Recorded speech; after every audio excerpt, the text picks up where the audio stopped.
una fuerza para hacer valernos desde mi punto de vista.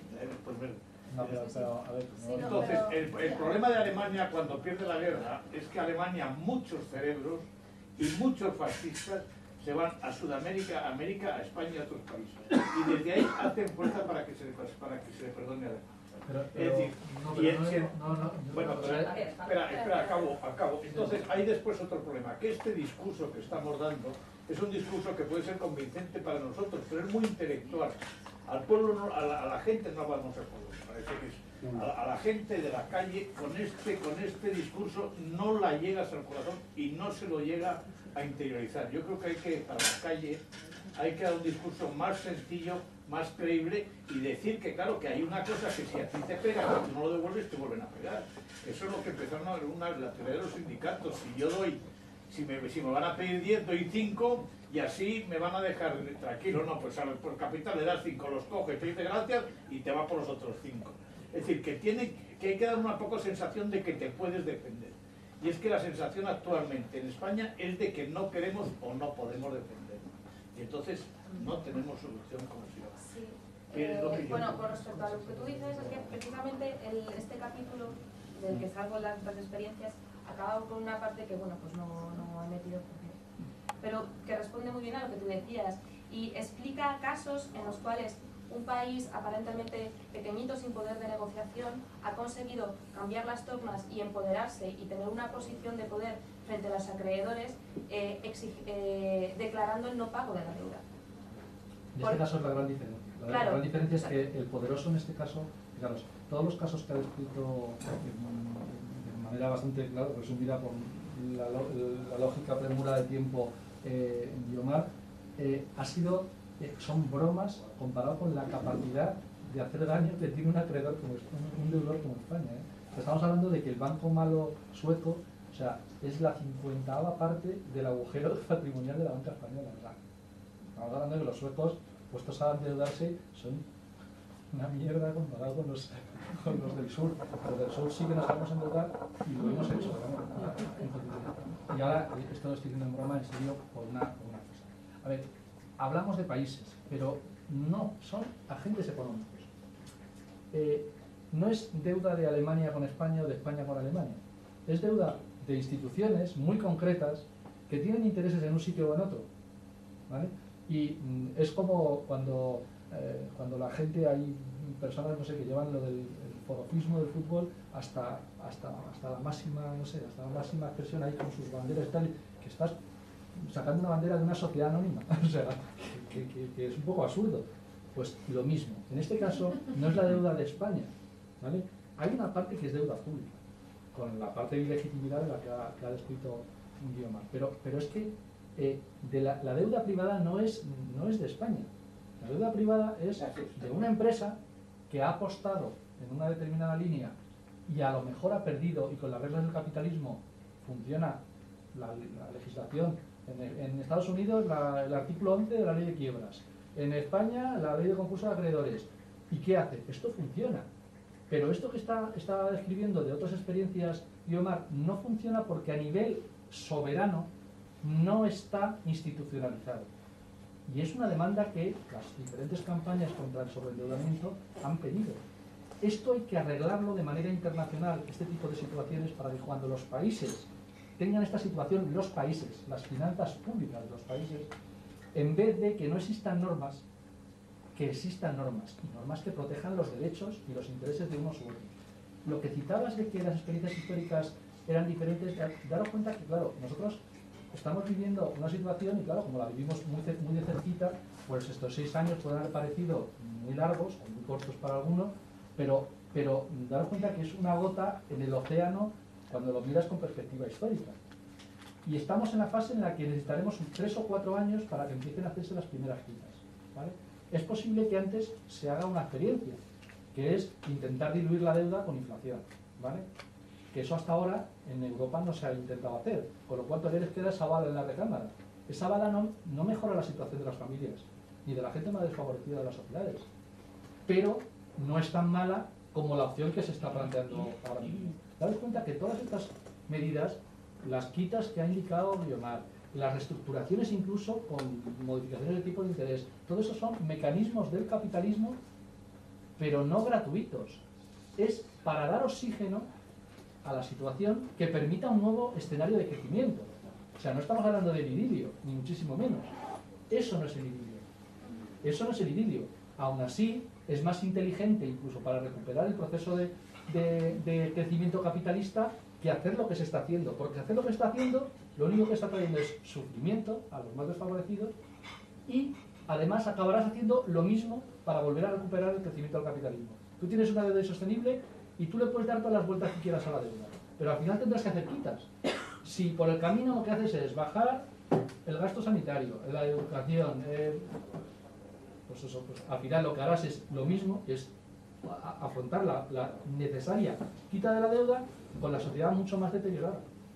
Pero cuidado, si se fuera por la vía de la quita directamente, daros cuenta que aparte de los riesgos morales, estaría el tema de que no es otra que volver a suscitar la posibilidad de un nuevo ciclo de endeudamiento, porque la economía capitalista funciona así, ya lo habéis visto. Sí, bueno, con respecto a lo que dice Carlos es verdad, y por eso desde la plataforma tenemos muy claro, y lo defendemos en todas nuestras intervenciones, que el no pago de la deuda es un primer paso o un paso paralelo a todas las reformas estructurales necesarias para que esta situación no se vuelva a suceder, porque precisamente, como él dice, o sea, si no paga mañana dejamos de pagar la deuda y seguimos igual, el proceso de sobreendeudamiento va a aumentar. O sea, a mí lo que me parece es que estos casos sí que no es que te den la solución de vamos a copiarlos, pero sí que te permiten luchar contra esas ideas fuerza de no es posible, de no hay alternativa. Solamente se puede hacer claro, así. hay alternativa y la cuestión es que no estamos metiendo energías y tiempo en ver cómo es esa alternativa, ¿no? Si no queremos salvar a los bancos, evidentemente implica una quiebra bancaria. ¿Cómo queremos que sea esa quiebra? ¿Cuáles son las alternativas que hay, ¿no?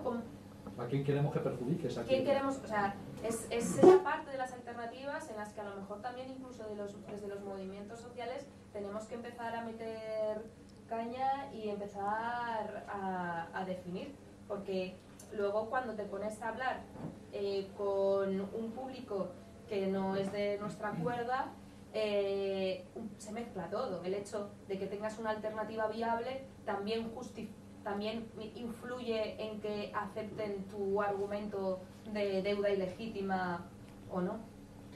Ya me callo, digo lo último, ya no lo digo, si no me Más vas a o hablar y menos no lo dejo. Yo lo he dicho, lo dije en ACAC, que yo no sé si estabas tú hace 3 años, que nos levantábamos de la mesa, o íbamos a salir escaldados, no sé si estabas cuando lo dije, y lo he dicho y se lo dije al Cocor, la única forma de salir de esto es negarte. Yo en Cocor lo dije hace 2 años, por lo menos, que había que negarse al pago, estoy completamente de acuerdo con vosotros. Yo creo que lo que nos van a hacer, como sigamos así, tanto con unos como con otros, es que nos la tasa de ganancia la van a sacar a base de privatizar la educación, la sanidad. Es decir, tú vas a tener que pagar por tus pensiones a los bancos, tú vas a tener que pagar por tu sanidad a las compañías de seguros y nos van a bajar los sueldos. Y cuando esté todo eso logrado, entonces se va a acabar nos van a hacer una quita gorda y se va a acabar lo que se dice el problema de la crisis. Pero es que nos van a dejar en pelotas antes. Yo veo que eso es lo que están ellos jugando, lo veo clarísimo. Yo no sé si lo veis vosotros igual. Sí, pero con eso no salen los números. Lo que quiero decir es que, incluso haciéndolo de esa manera, no salen los números. Y de hecho, las experiencias históricas lo que muestran es que necesitaron una década desde el impago en 1982. México dice, no puedo pagar. Fue el que lanza el aldabonazo, despierta de las conciencias de que hay un problema de sobreendeudamiento. Por cierto, el conjunto de la deuda externa de todos los países que suspendieron pagos a partir de México no se acerca ni a la mitad, la de todos los países, ni a la mitad de la deuda externa neta que tiene España. O sea, lo único que cuando nos ponemos a endeudarnos y nos hemos puesto en condiciones. Ahora, ¿hemos sido nosotros? Desde luego yo no. Yo no. Y seguramente, claro, fijaros, la deuda de las familias del 20%, de la quinta parte de las familias con menos ingresos, solamente tienen el 16% de la deuda total de las familias. O sea, quienes se han endeudado fundamentalmente, no han sido las familias de renta más baja. Ahora, ¿a quién les perjudica fundamentalmente esta política de extorsión desde lo público de los servicios sociales? Fundamentalmente. Pero ni con esas vueltas de tuerca se soluciona el elemento fundamental. ¿De dónde sale la tela para devolver ese porrón de billones de euros que se debe? Y en los plazos en los que se debe. Pues no. Entonces, ¿qué pasó en el 82? México suspende pago. ¿Sabéis cuál fue el segundo, por cierto? ¿De qué año era? ¿82? Sí, el mismo año, no, ya fue en el año siguiente, suspende pagos el siguiente país. ¿Sabéis cuál fue el siguiente país? Que normalmente la gente dice, pues será, ahora sí, será. No, fue Polonia. Polonia, o sea, Polonia, país del bloque que a lo mejor algunos por edad lo sabéis, que es que estaba, o sea, el telón de acero existía, además del muro de Berlín. O sea, Polonia era un país del bloque socialista y estaba endeudado hasta las cejas con instituciones financieras internacionales. O sea, no había dos sistemas, había uno. Si es que el capitalismo es muy celoso, si es que el capitalismo no puede compartir, y nunca lo ha compartido. Que había un bloque soviético, por descontado, pero había un sistema económico a nivel mundial, ¿eh? Uno, porque Polonia fue el segundo país que suspendió pagos. ¿Vale? Entonces, internamente, planificación central, pero el capital funcionaba exactamente igual. Exactamente igual.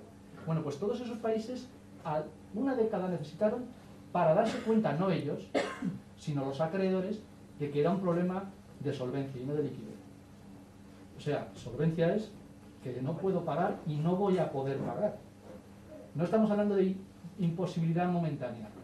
Después, el Fondo Monetario, en el año 94, sacó el primer informe que habló de la década perdida.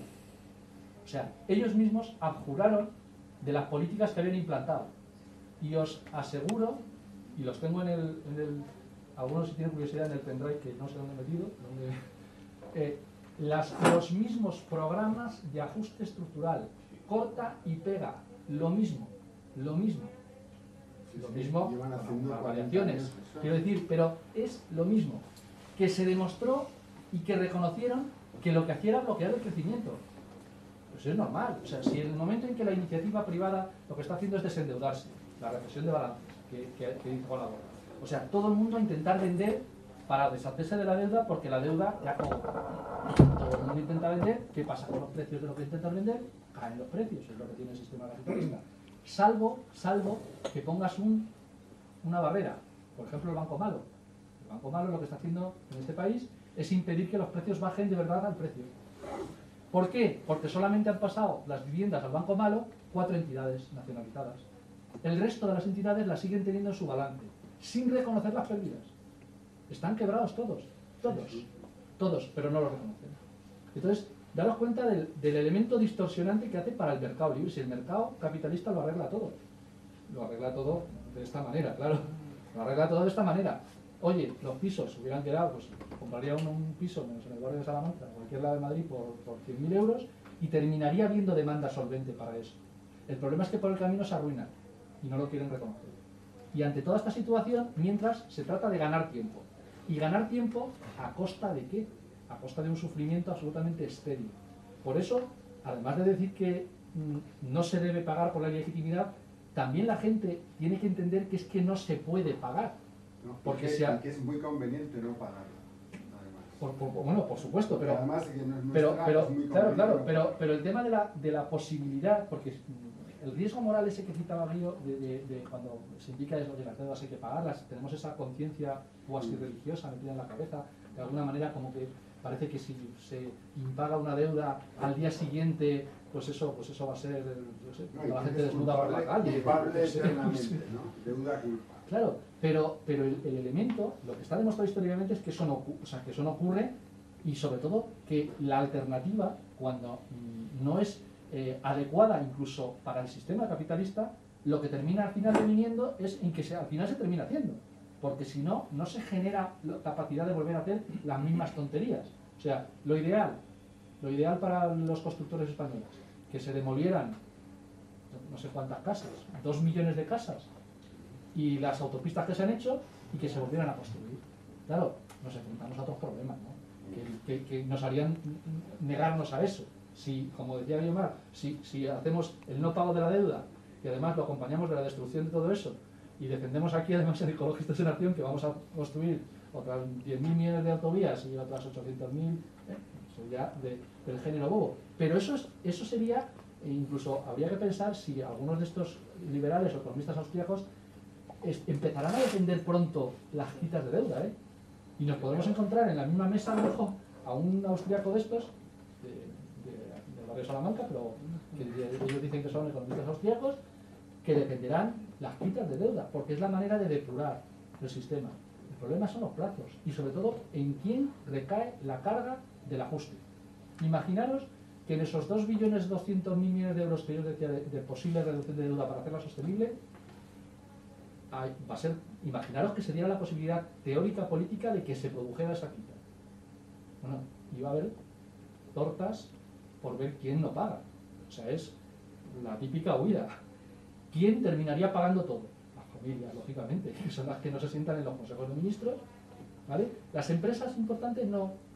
Evidentemente, pues esos son los que le reservan luego el cargo al presidente del gobierno, al ministro de Economía, a la ministra de Industria, tal. Lógicamente esos tendrían más posibilidades de tener un buen tratamiento. Lo que quiero decir es que ni siquiera una quita ya puede ser justa, claro. Es que la quita, si se la hacen a las familias con más, una quita lineal a toda la deuda hipotecaria, sería injusta.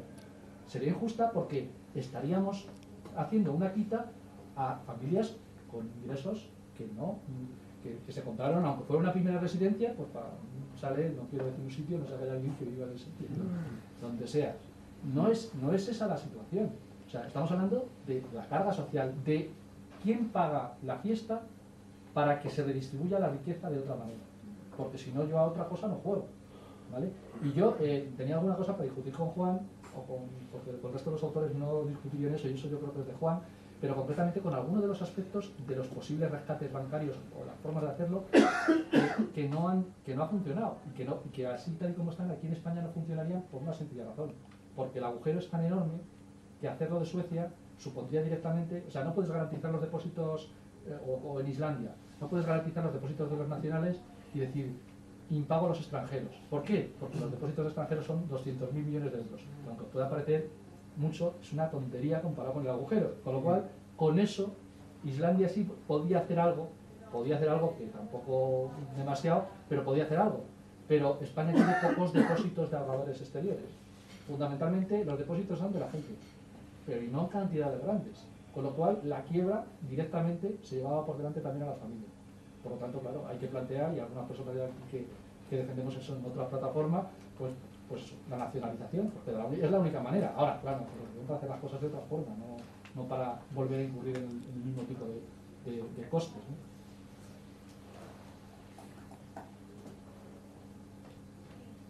¿Nadie? Estamos todos aquí. Nadie quiere hablar. Sí, por ahí. Hola a todos. Bueno,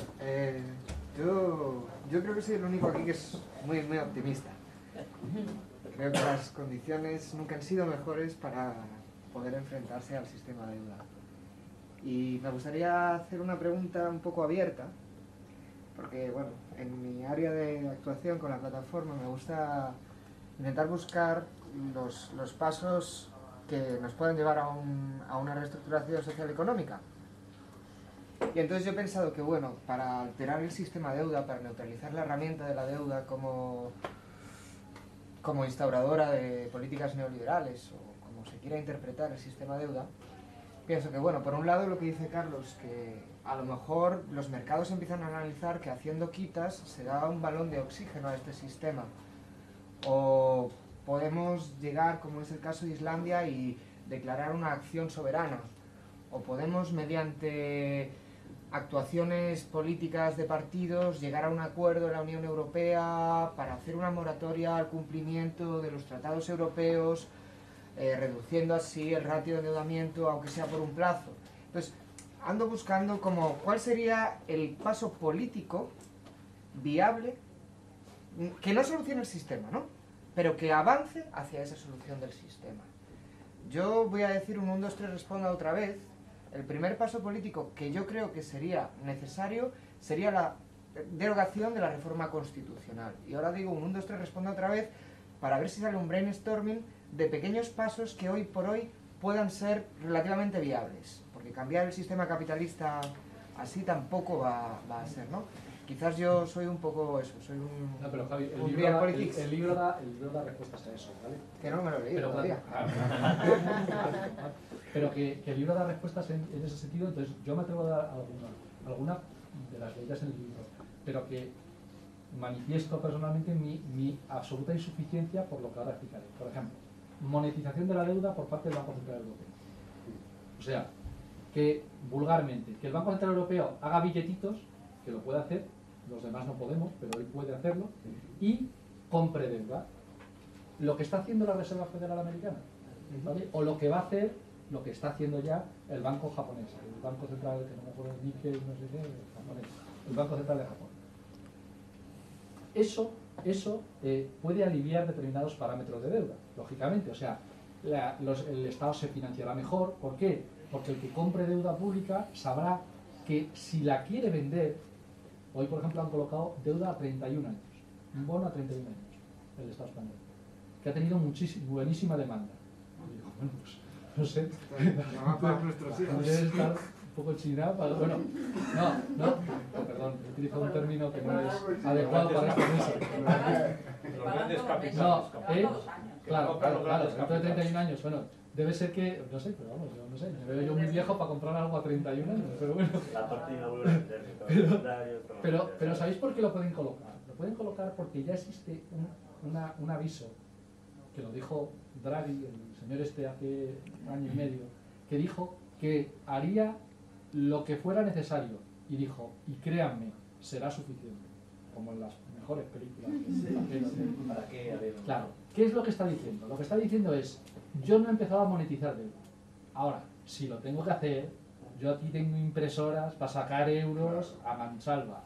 Claro, eso lo está haciendo ahora y por un lado dices, qué dolor que no lo haya hecho antes, financiándose los estados al 4,5, al 5 o al 5,5 y los bancos al 1. Pequeñas contradicciones del sistema, ¿no? Qué pena que no lo haya hecho antes, ¿no? Pero eso le permite a la deuda pública poder seguir funcionando. Pero eso no arregla los problemas fundamentales. O sea, quiero decir, puedes diluir la deuda, pero tú la diluyes, pero todos los efectos que está causando porque no la puedes diluir de un día para otro, porque para diluirla de un día para otro tendrían que hacer euros algo más que unos poquitos y que unos muchitos. De hecho, ¿sabéis cuándo se acabó la hiperinflación alemana? Con una huelga de impresores. En el periodo entre guerras, uno de los momentos esos en los que un marco valía 4,5 trillones de dólares, pues no acabó por eso, pero el detonante de que acabara fue una huelga de impresores, que estaban los tíos, eso sí que hacían horas extras. Era una cosa, la tecnología ahora da para mucho, pero entonces imaginaros en los años 30 que no les daba y sacan y más euros, más marcos. Esa situación y este tipo de recetas están aquí, ¿vale? Planteamientos también como mutualizar la deuda. O sea, planteamientos de el riesgo que pueda para un inversor suponer un bono griego que se ha compartido con el bono alemán y con el bono español o el bono francés, de forma que una parte de ese riesgo esté mutualizado, asegurado por un organismo europeo. Daros cuenta que eso, al final estamos hablando de fuegos de artificio, porque no estamos hablando de crecimiento real, estamos hablando de lo que el primer capítulo del libro hace referencia a donde nos ha llevado la financiarización de la economía. Y estamos hablando de ese tipo de medicina, pero el libro luego deja claro que solo con eso no bastará, ¿vale? Pero de ese tipo de medidas las hay aquí y en más sitios, pero son absolutamente insuficientes para correr el problema. A mí se me ocurre otra cosa. O sea, entiendo que esas soluciones desde luego no sirven para diluir la deuda. Es que yo sí que me creo que la solución es no pagar y que lo que aparecía en los asientos contables de las grandes entidades financieras desaparezca porque nunca ha existido. Y que aparte el problema es lo que hablábamos de cómo se reparten las cargas. Yo, pensando yo sola en mi casa también, y esto yo como si fuera presidenta del gobierno, ¿cómo lo haría? A mí se me ocurre que a nivel estratégico yo creo que es imprescindible hacer una reforma fiscal, porque si yo me creo de verdad que mañana decimos que no pagamos, es verdad que va a haber una consecuencia en los mercados financieros internacionales, que el riesgo va a subir un montón y que no vamos a tener acceso a a la compra de deuda y que además yo creo que es que eso es lo que hay que cambiar, es que tenemos que cambiar la dependencia de financiación del Estado en los mercados financieros internacionales y eso pasa por recuperar la forma de conseguir recursos por parte de los recursos públicos por parte con el sistema fiscal realmente progresivo, ¿no? Yo creo, y que ahí entiendo, yo creo que por aquí hay gente que sabe más de ese tema, hay carretera por recorrer, eso sería una opción, ¿no? Y que bueno, que no se va a poder pagar, que es monetizar, que no se paga. Yo pienso que, me parece que era Einstein el que decía, no, Einstein decía que cuando algo te lleva a un problema, si tú intentas solucionarlo con ese mismo algo no lo solucionas nunca. Entonces yo creo que si nos metemos, si seguimos hablando de economía no lo vamos a solucionar y la única solución yo creo es meterse en el decrecimiento que tanto llevan los ecologistas y en es decir, que los periódicos empiecen a que la gente empiece a tener otro ideario, no gastar por gastar, es decir, que la gente empiece a la relación de vecindad, olvidarse de Thatcher y que la sociedad no existe, es decir, cambiar el imaginario de cómo hay que vivir. Si no cambiamos ese imaginario, yo creo que no tenemos salida, pienso yo, no sé. En la línea de lo de la reforma fiscal de la que hablaba Guiomar, os pongo lo que ha pasado en cuanto a déficit o superávit de las administraciones públicas en los últimos 12 años. Fijaros, hasta el 2007 incluso hubo superávit de las cuentas públicas, ¿vale? Un poco para desmontar todo el planteamiento y el armazón que bueno, pues que hay gente determinada que se ha construido por puro interés. Pensemos que este tipo de opiniones responden a un interés, y es un interés no de nacionalidad. Yo soy muy antiguo para eso, es un interés de clase y ya está, punto. Entonces ese interés de clase hace que de alguna manera haya una intención, una intencionalidad. En el mío yo no lo escondo, mi interés es de clase, ¿vale? Porque yo sé dónde nací y sé dónde estoy y ya está.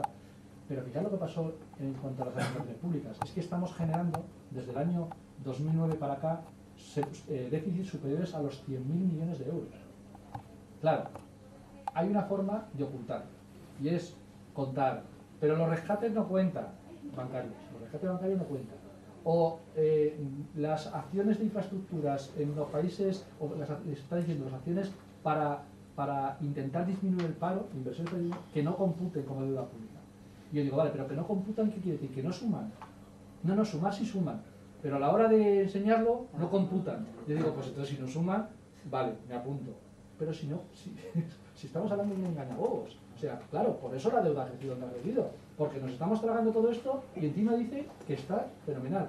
El déficit de las administraciones públicas está publicado del primer semestre del 2013. ¿Sabéis cuánto ha sido? 40.000 millones de euros. El primer semestre. 40.000 por 2, ¿cuánto sale? 80.000. Bien, incluso no economistas, perfectamente. 80.000 entre 1 billón. El 8%. El 8%. Yo me lo traía preparado de casa. El 8%. Cuidado, sin contar, o sea, así directamente el déficit de las administraciones públicas de este año es el 8% sin contar ayudas a la banca que haya que echar a pérdidas este año. ¿Vale? Que el año pasado se hicieron en diciembre, claro. Este año se harán igual en diciembre y se contarán en marzo o en abril del año que viene, porque las malas noticias, mejor más tarde que más temprano. Lo que digo es que este año próximo, mínimo, otros 80.000 millones de euros, mínimo. Pero es que el año siguiente, incluso según el cuadro macro que presentó Montoro con toda la pachorra del mundo, yo creo que ese hombre tiene algún problema, porque es que, lo digo en serio, creo que ese hombre tiene algún problema y no hay más que ver las declaraciones. No, tiene algún problema de enfermedad. No, yo no creo que sea eso, yo creo que tiene un problema porque es que decir las cosas que dice es, con sus cuadros estadísticos detrás, lo de hoy, lo de los costes laborales, el INE y el Banco de España, o sea, con los datos publicados, y el tío diciendo que no, que es una pizarra electrónica, yo creo que le había dado al lujo. No, pero es que, no sé. Bueno, pues el año que viene con el cuadro macro y el año siguiente, te metes en otros 150.000 millones de euros de deuda sin hacer nada más, saliendo todo bien en el rescate bancario, saliendo todo bien en todo, 150.000 millones de euros. ¿Cómo se puede afrontar eso cuando el servicio de la deuda este año no son solo los intereses. Los intereses este año estarán en torno a unos 35.000 millones de euros más o menos, un poco más, 36.000 millones, que ya es una cantidad importante, ¿vale? Pero es que durante el 2013 tenemos que pagar el principal de en torno a unos 175.000 millones de euros de deuda que vence, de las letras del Tesoro, de los bonos, de las obligaciones, más lo que le vence a las administraciones locales y a las comunidades autónomas, que no se puede estimar, no hay ningún sitio donde den esa información, ¿vale? Pero se puede estimar aproximadamente con la vida media y dividiendo la deuda. Estamos hablando de otros 20.000 millones más aproximadamente. O sea, 195 más 35, 225.000 millones, 225.000 millones de euros, que claro, como no tenemos, los tenemos que volver a pedir prestados. Es una bola absolutamente imposible de detener. Y claro, con tipos de interés históricamente bajos, porque el Banco Central Europeo está ahí poniendo los tipos de interés al 0,5. ¿A cómo van a bajar para hacer digerible esa bola? Tampoco, da igual, porque cuando hay deflación, incluso con tipos de interés reales negativos, da igual. La política monetaria no vale para nada. Bueno, no vale para nada, no. Estoy creciendo. Pero no vale para nada, no, pero no soluciona el problema. Un poco lo que decías con una cita mucho más docta que la palabra que yo utilizo, cuando hablabas de que yendo a lo mismo, evidentemente sabemos cómo acaba, porque es un tema de utilizar el bien, no como lo hacen Rodolfo y Reinhardt, que se equivocan en las tablas. ¿Cómo puede ser que si el déficit, por ejemplo, que yo estoy viendo ahí, que 2008 son 48.000 millones, nos hayamos endeudado, haya crecido tanto la deuda pública con esos déficits? Porque debería coincidir. No debiera, o sea, debiera coincidir, salvo las cosas que no pasan por el déficit, que son todo, pero eso para eso tendrás que venir a la presentación de mañana. Vale. Del informe de rescates bancarios que Alf y Omar.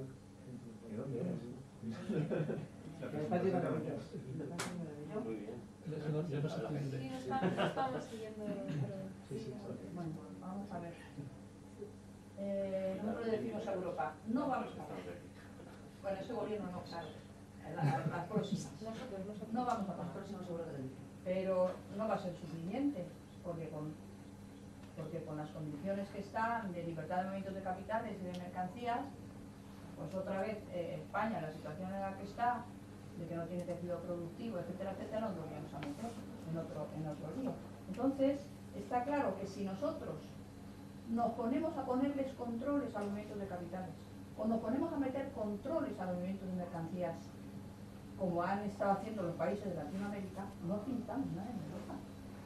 A no ser que nos unamos con los países latinoamericanos o otros cuantos se junten a nosotros, porque no vamos a creer que porque nosotros digamos eso, todos los demás países de Europa van a hacer, tiene razón España, todos hacen lo que hay que hacer, movimiento de capitales y mercancías y movimiento. Entonces, yo creo que sin darnos cuenta, aunque hay gente que dice, yo sé Carlos que tú no estás en esa línea, yo creo que ineludiblemente, si nos ponemos un poquito en nuestro sitio, nos lleva a que lo de Europa está fatal. Hay que quedarnos en Europa porque no, así de repente no se van a cambiar las condiciones que tiene el Tratado de Lisboa, el siguiente y de esto. Yo creo que hay una solución que hacer lo que han hecho los países latinoamericanos de una manera parecida, donde han puesto controles a los capitales y controles a las mercancías, y no hay más solución.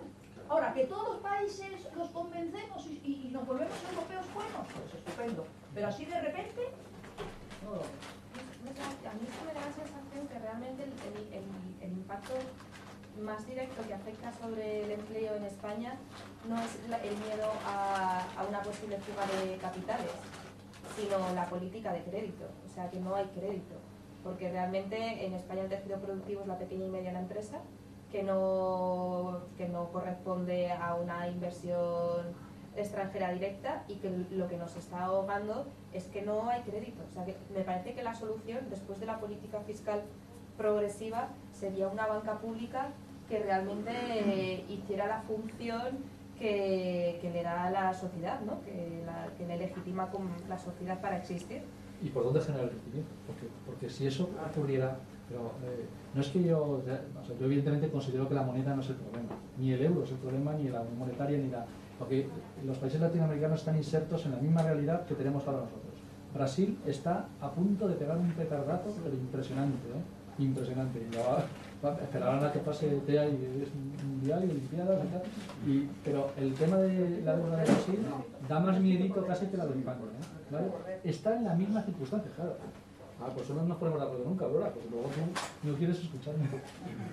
Que lo que pasa es que estamos jugando todos en el mismo tablero. Entonces, yo puedo decir que no estoy, pero no lo soluciono. Me salgo del euro, si da igual. O sea, mientras no cambie, si solamente te sales del euro... me echan, porque yo las condiciones que voy a pedir, esto, es que no pinto nada.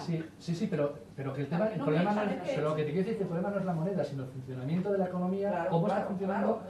Y yo estoy de acuerdo con que había que enfrentar a la mierda a la economía y a los economistas delante y ya está. Pero el tema es que no todos los economistas dicen lo mismo, eso lo sabemos todos, que hay visiones diferentes a la hora de plantear modelos de crecimiento. Y lo que os digo es que si España no se hubiera metido en esta espiral de deuda inútil que ha generado un crecimiento insuficiente y que es la época dorada y que algunos dicen, ¿queremos volver a eso?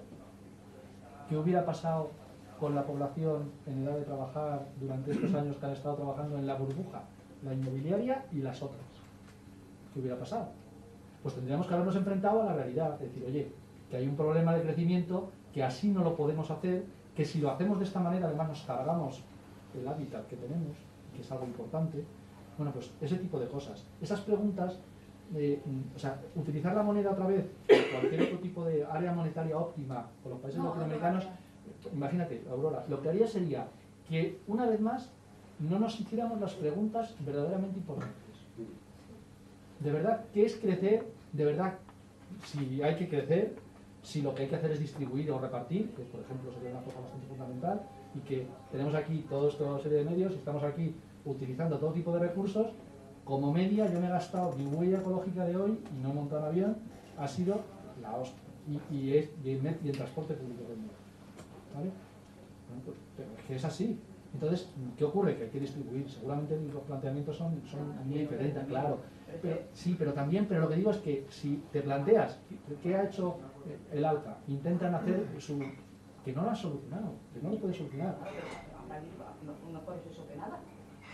No de repente vamos a... De momento, si digamos, le ponemos límites al capital y a sí, no, pero si yo no es que no esté en contra, yo no es que esté en contra de eso. Lo que quiero decir es que eso concretamente, ante el problema de la deuda, no deja, imaginaros la posibilidad que hubiera tenido el Estado español con moneda propia de, en vez de hacer la devaluación salarial, haber hecho la devaluación monetaria. ¿Qué os creéis? ¿Que la salarial no lo hubieran hecho?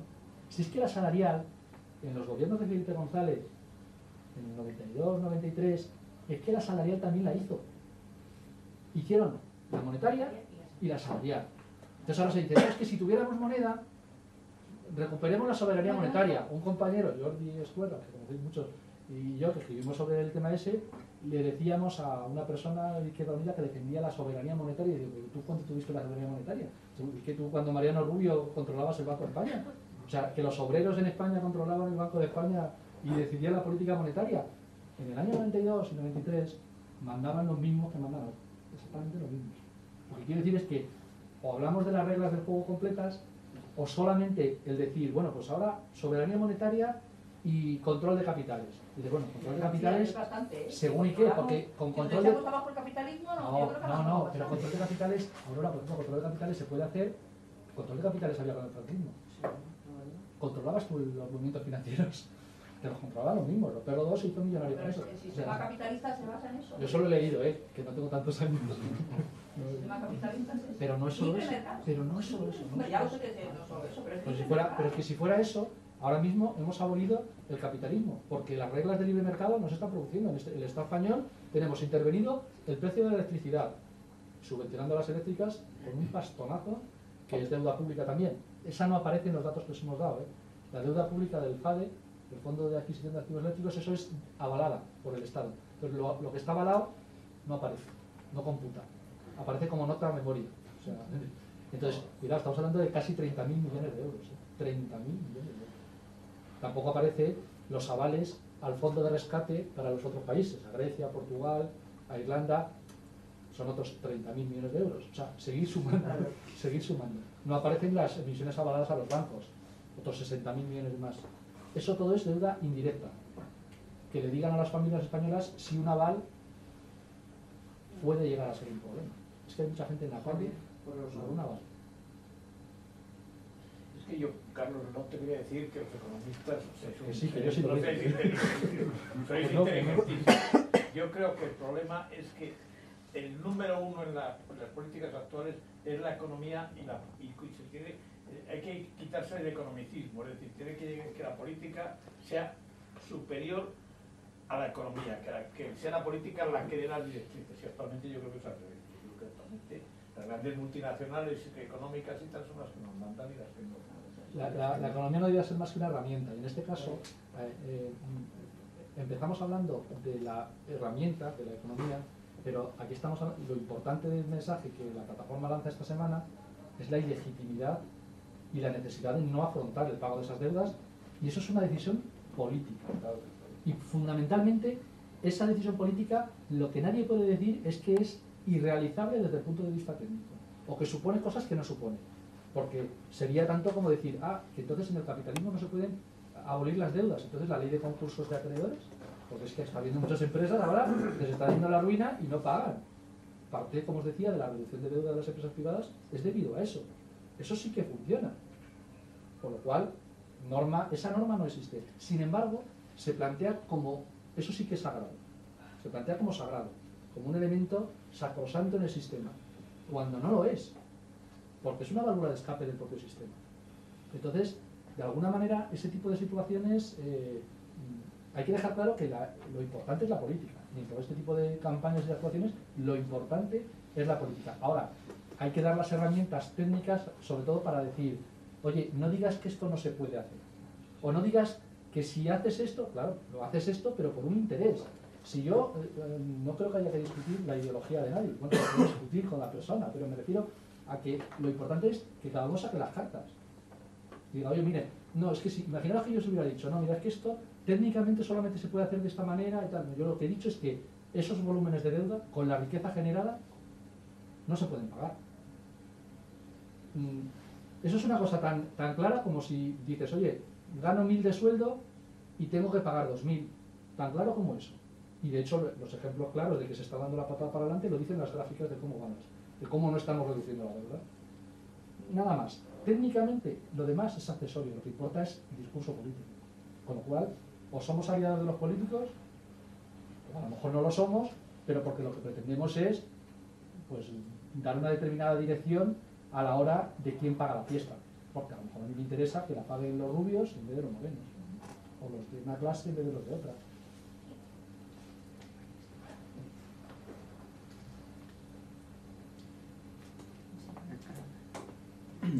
Puedo, sí, digamos, este libro, porque soy nuevo, entonces a lo mejor diría cosas que...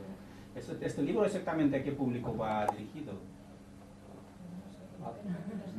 No, yo creo que ese libro lo puede leer cualquier persona, no necesita tener, por supuesto, ni formación económica. Es un libro perfectamente asequible porque está basado en cuenta experiencias históricas, cuenta datos económicos, pero claro, pero es político, en el sentido de hay números, claro que hay números, pero claro, como hay números en una presentación del tipo que los números no son más que para hacernos una idea de la magnitud de lo que estamos hablando.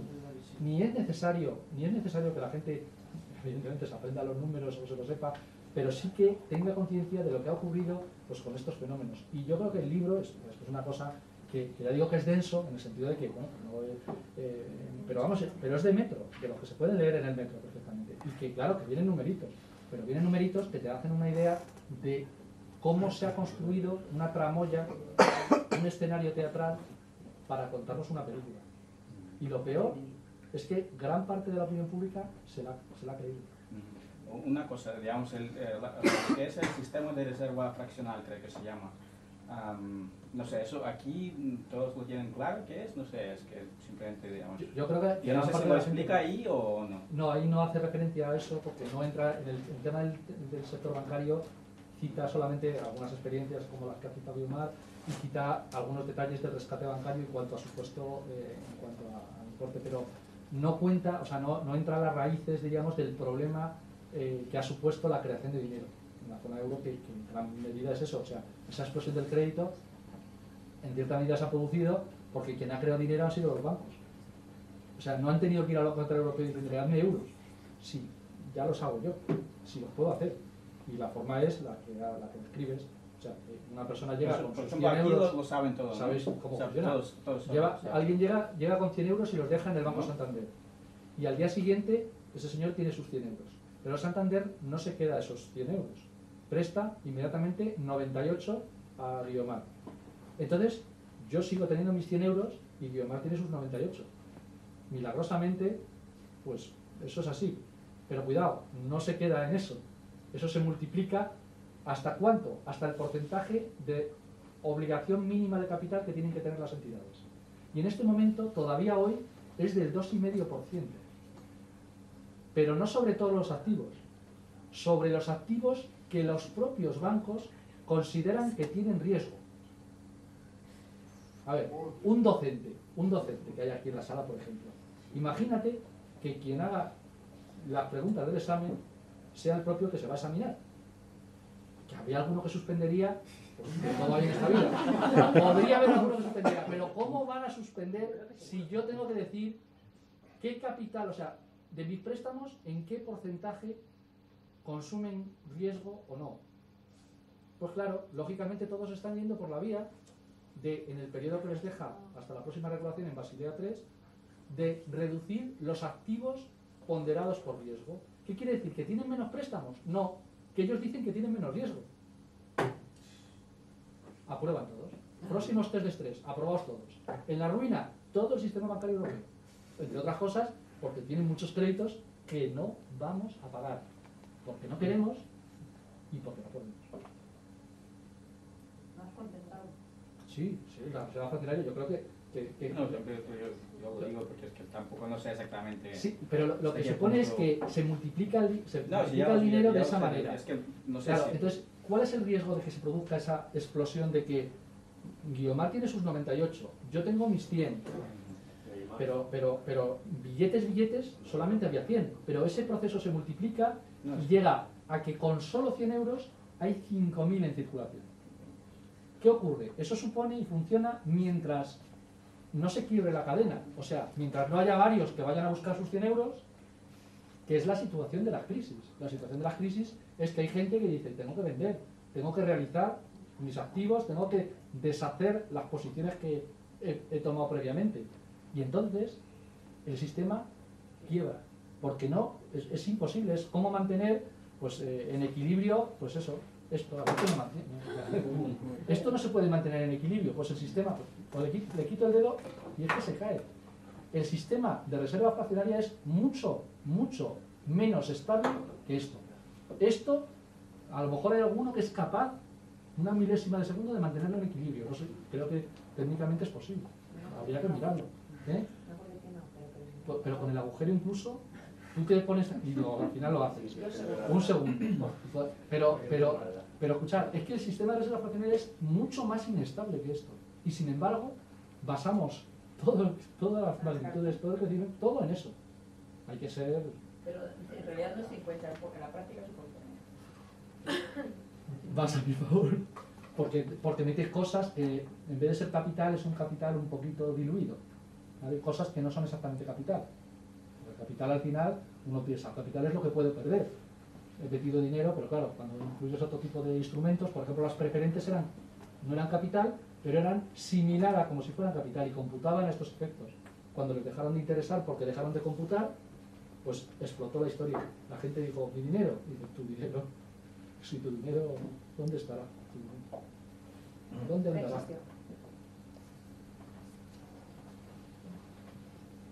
Pues si nadie tiene ninguna pregunta más. Esperamos haber disimulado suficientemente. Hemos disimulado la segunda parte la ausencia de la historia, ¿no? O ¿Eh? una parte más de la historia mañana en el patio Monarquías. Ah, sí, vamos a desvelar los rescates bancarios. ¿Y vais a decir lo mismo? No, nada en absoluto. Nada que ver. Nada que ver. Vamos a hacer lo contrario. Ahí está.